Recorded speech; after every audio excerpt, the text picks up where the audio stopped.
Coming right up, is Dolby Vision darker than HDR10 Plus? HDMI CEC and eARC strike again, this time for PC gamers.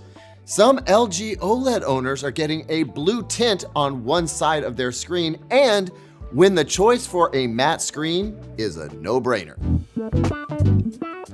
Welcome back, everyone. I'm Caleb Dennison, and this is Just Ask Caleb. You ask, I answer to the best of my ability, and hopefully everyone walks away a little smarter. If you have a question you would like to have considered for the show, email it to askcaleb@calebrated.com, and we'll see if your question gets picked to be answered on the show. Aaron, who hails from Australia, says he's experienced intermittent game mode latency issues across both an LG G2 and now an LG G4. Apparently, the previous C series were doing just fine for him. Despite all the correct gaming settings being enabled, he sometimes gets noticeably higher input lag until he power cycles the TV. Now, LG support suggested disabling SyncLink, that's LG's name for HDMI CEC, claiming that CEC communication can occasionally conflict with ALLM, that's auto low latency mode, handshakes, and low latency mode activation. The problem is that turning off CEC also seems to break eARC, that's enhanced audio return channel. And so he's losing the ability to pass audio to his Samsung soundbar. Is HDMI CEC actually capable of causing game mode or ALLM problems? And is this something that TV manufacturers should be investigating more closely? Well, first off, Aaron and everyone else, let me say that I really don't think HDMI CEC is inherently evil. In fact, for most people, it's one of the best convenience features that we've got, if it actually works, which unfortunately it often does not. But the more devices that we add to the chain, TVs, soundbars, AVRs, game consoles, gaming PCs, then the more opportunities there are for HDMI handshakes to get weird. If you are experiencing unexplained game mode behavior, then temporarily disabling CEC is a reasonable troubleshooting step. But turning CEC off should not remove the ability to use ARC or eARC for your audio. It should only disable the controls between the devices. If you do try turning CEC off, it may leave the TV in a state where it isn't using eARC or just doesn't know to send an audio signal down the HDMI cable. You might need to turn off CEC and then go into the TV's audio output settings and make sure it's outputting to the audio system from there. Now, I think every TV brand is aware that HDMI CEC, along with ARC and eARC, can be a nightmare for some users. And it's hard not to see it as self-imposed because they just won't agree on using it the same way. But now we're getting back to my original video about this. All the TV brands want to use it in their own special way so that they can provide their own special services. The problem is that creates real headaches when you intermingle or commingle brands. Anyway, I'm sorry you're having issues, Aaron, and I hope I've been able to point you to something new that might actually work. Dylan writes, "Hey Caleb, my parents need to replace their aging 2013 Sony Bravia TV. They have a very bright living room in South Florida with a corner window they can't really cover, plus a chandelier that causes glare at night. Since they leave the TV on a lot and watch plenty of cable, I'm leaning mini LED and have been considering the Samsung QN90F, possibly in an 85-inch size. If glare is the biggest concern, which matte screen TV would you recommend? And if not a matte screen TV, what about anti-glare screen protectors?" Well, Dylan, I think you're barking up exactly the right tree. Also, getting them an 85-inch TV or helping them get one is pretty awesome for the retired couple in South Florida. So yeah, get a bright mini LED with specialized anti-glare or anti-reflectant coating like Samsung's. It's remarkably effective when direct light is causing a problem. In fact, Samsung makes this TV for your folks' situation. I do not care for stick-on screen protectors though, or stick-on anti-glare films because they add more problems than they solve. They usually knock down the brightness and therefore the contrast, and they create other undesirable artifacts. I'd stick to your plan of suggesting the QN90F. OLED is not an option here mostly due to their viewing habits. Alex from Quebec writes, first of all, thanks for your help. We appreciate it a lot. You're welcome, Alex. He goes on to say, I have a Sonos Beam Gen 2 paired with a Sub Mini and 2 IKEA Symphonic bookshelf speakers as surrounds.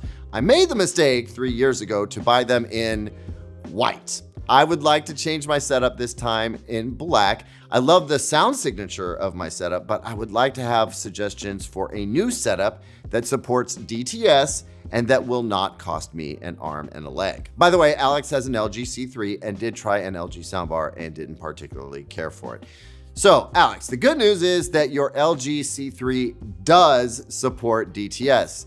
That has not been the case with newer LG TVs for a little while now. I have to ask the obvious question though, why not replace what you already have with the black version? Seems like you love the sound of it, but the only issue is that you no longer like the white color. Is there any reason that you can't pull an Amy Winehouse and go back to black? Perhaps you would just like to go with a different brand, and if that's the case, the Samsung soundbar models are pretty excellent.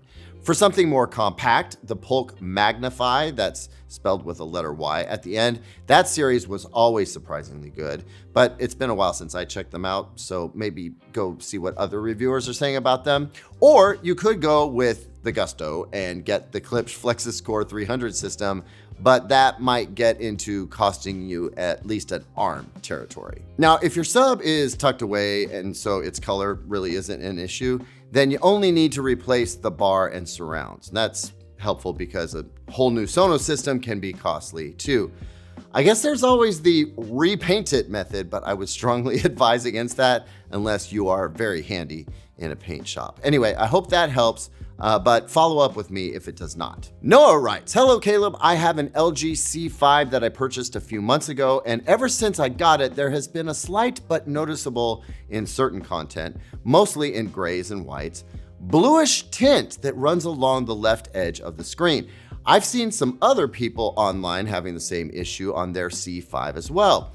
Why does this occur? And is it an actual defect or just an expected but unfortunate screen uniformity issue that some OLED panels may or may not have? Noah then sent in some pictures showing the issue and swore they were more obvious in real life, which I understand because unless you know how to mess with the exposure on your phone camera, that phone camera will minimize whatever it is that you're trying to show. Anyway, Noah, since you see it mostly in the grays and whites and it's localized to that edge there, it points toward a panel variation, which is technically a defect even if manufacturers try to label it as acceptable uniformity variance. If it's noticeable enough to bother you in real content though, I mean, that's what matters. So if you are still, by some miracle, within the return window with the retailer, that's always going to be the easiest path. If not, as I fear is the case, you're going to need to start a warranty claim with LG. You'll need to push them on this as they're going to try and claim minor uniformity issues are within spec. Let me know if you want to try any specific test patterns before you go that route, but I would fight for it because OLED TVs are expensive and it's not your fault that the tolerances that they set for acceptability are where they are. Plus, it could have worsened over time and they can't predict that, but they should own the problem since it's theirs. I will say OLED TVs, they can be really, really tough to get right. Getting that bezel on the edge of them without it actually impacting the screen itself is very difficult, which is why sometimes when the manufacturing gets a little bit out of control, we start to see issues like this. It's really unfortunate, but it's not predictable, and then you get into a panel lottery situation. Anyway, I feel for you.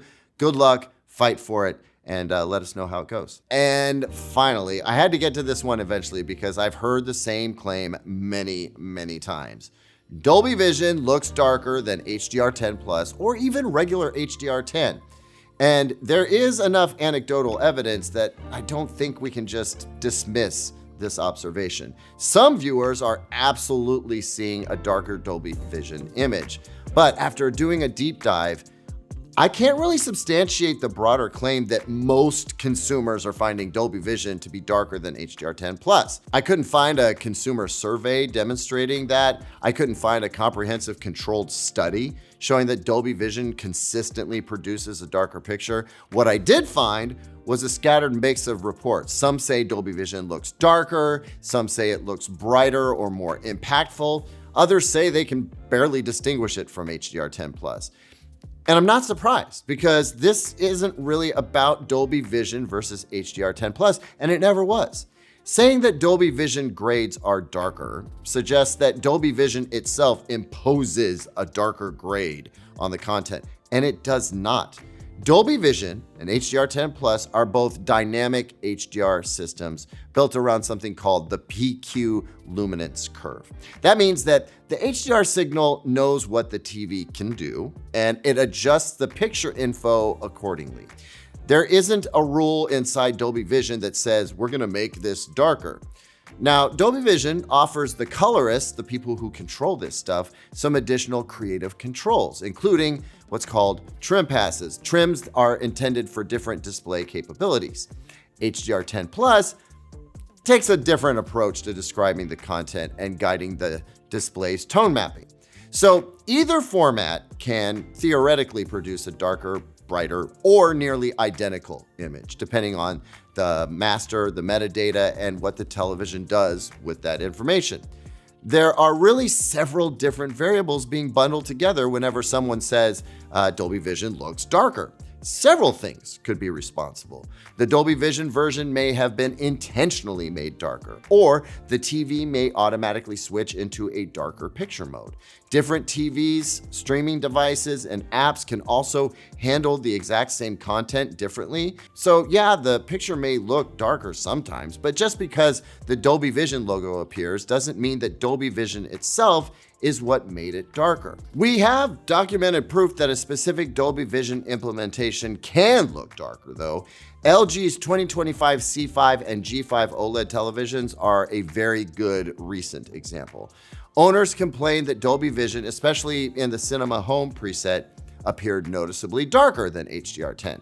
LG subsequently changed the Dolby Vision tone mapping through some firmware updates, and viewers then reported a much brighter presentation. That evidence matters because it proves that people weren't imagining the difference. Dolby Vision really was darker on those particular TVs, but that also tells us something about how those TVs handled Dolby Vision. Not that Dolby Vision is always darker than HDR10+. In fact, other tests have shown Dolby Vision looking brighter while preserving more detail in the bright highlights. That's the whole idea behind Dolby Vision and HDR10+. The TV can adjust scene by scene instead of dimming an entire movie just because a few moments get extremely bright. Here's the frustrating part. I could not find the comprehensive study that I wanted. To really answer this, we'd need several TVs that supported both formats, properly calibrated, and using the exact same images. Then we'd measure the same areas of the same scenes in Dolby Vision and HDR10+ and see what each TV actually put out on the screen. Now, the Spears and Munsell benchmark disc, I own the previous and the current version, is perfect for this because it contains the same material in both formats. So you can compare Dolby Vision from one streaming service with HDR10+ from another, but that's not nearly as useful. Those versions may have different compression, metadata, or even come from different masters.